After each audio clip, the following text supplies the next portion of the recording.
What Jesus did for us saved us and made us right with God. We was once God's enemy, but through Jesus' sacrifice for us, he saved us and made us one with God again, made us God's people once again.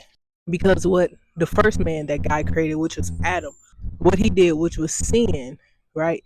He cursed the rest of us, and all men became sinners.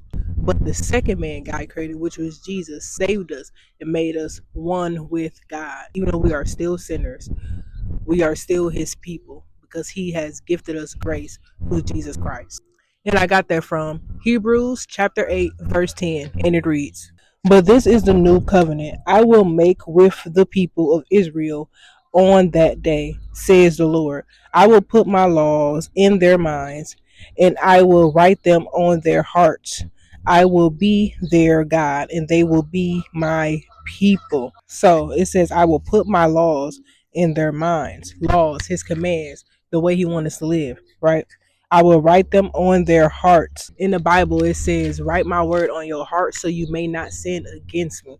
So he's telling us, he put the laws on our minds, and I will write them on their heart, and I will be their God. So once we accept God in our lives, we forever belong to him.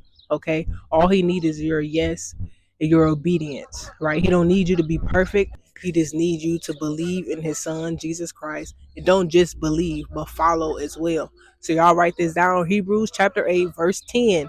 Take this to God. Read this for yourself. I love y'all. But God love y'all more. Peace.